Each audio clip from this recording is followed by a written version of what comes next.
എല്ലാവർക്കും white peanut cooking ചാനലിലേക്ക് സ്വാഗതം. മിക്കവാറും എല്ലാവരും പറയുന്ന ഒരു കംപ്ലൈൻ്റ് ആണ് ചായയ്ക്ക് കടുപ്പം കൂടി കുറഞ്ഞു എന്നൊക്കെ. അപ്പോഴൊക്കെ നമ്മൾ ചിന്തിക്കാറുണ്ട് ചായ കുറച്ചുകൂടി നന്നായി ഇരുന്നെങ്കിലെന്ന്, അല്ലേ? തക്കോലവും ഗ്രാമ്പൂവും ഉപയോഗിച്ചുകൊണ്ട് ആർക്കും ഈസിയായി റെഡിയാക്കാൻ പറ്റുന്ന ഒരു കിടിലൻ ചായ റെസിപ്പിയാണ് ഇന്നിവിടെ നമ്മൾ കാണാൻ പോകുന്നത്. ഇതിനായി ഏകദേശം മീഡിയം സൈസിലുള്ള 1.5 തക്കോലവും 2 ഗ്രാമ്പൂവുമാണ് എടുത്തിരിക്കുന്നത്. എന്നിട്ട് ഇത് രണ്ടും നന്നായി ചതച്ചെടുക്കുക. പിന്നീട് ഒരു ചായപാത്രത്തിൽ 1 ഗ്ലാസ് വെള്ളം ഒഴിച്ച് ചൂടാക്കുക. ഏകദേശം 150 ml മീഡിയം ഗ്ലാസ്സിൽ കൊള്ളുന്ന അത്രയും വെള്ളമാണ് ഇവിടെ എടുത്തിരിക്കുന്നത്. വെള്ളം ചൂടായി കഴിഞ്ഞാൽ ചതച്ചു വെച്ചിരിക്കുന്ന തക്കോലവും ഗ്രാമ്പൂവും ഇട്ട് ഇളക്കി കൊടുക്കുക.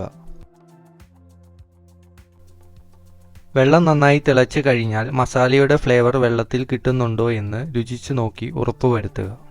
പിന്നീട് അതിലോട്ട് 1.5 ടേബിൾ സ്പൂൺ ഷുഗർ ചേർത്ത് നന്നായി ഇളക്കി കൊടുക്കാം. മധുരം നിങ്ങളുടെ ആവശ്യാനുസരണം കൂട്ടുകയോ കുറയ്ക്കുകയോ ചെയ്യാവുന്നതാണ്.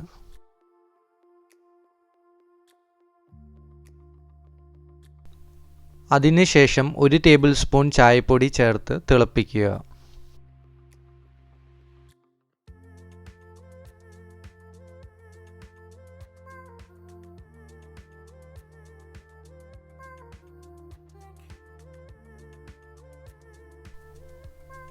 ബ്ലാക്ക് ടീ റെഡിയായി കഴിഞ്ഞാൽ അതിലേക്ക് വെള്ളമെടുത്ത അളവിൽ തന്നെ പാൽ ചേർത്ത് കൊടുക്കാവുന്നതാണ്. ഇവിടെ ഞാൻ ഒരേ അളവിൽ തന്നെയാണ് വെള്ളവും പാലും എടുത്തിരിക്കുന്നത്. പാൽ ഒഴിച്ച ശേഷം അടുപ്പ് മീഡിയം ഫ്ലെയിമിലേക്ക് മാറ്റാൻ പ്രത്യേകം ശ്രദ്ധിക്കണം. പാൽ ചേർത്ത ശേഷം അധികം തിളപ്പിക്കാതെ ഒരു ചെറിയ സ്പൂൺ കൊണ്ട് ഇളക്കി കൊടുത്തുകൊണ്ടിരിക്കുക.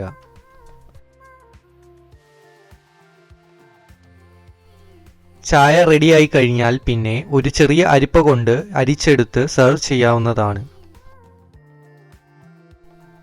ഈ ചായയുടെ റെസിപ്പി നിങ്ങൾക്ക് ഇഷ്ടമായെങ്കിൽ നിങ്ങളുടെ അഭിപ്രായം താഴെ കമൻറ്റ് ചെയ്യുക. See you with another video. Thanks for watching.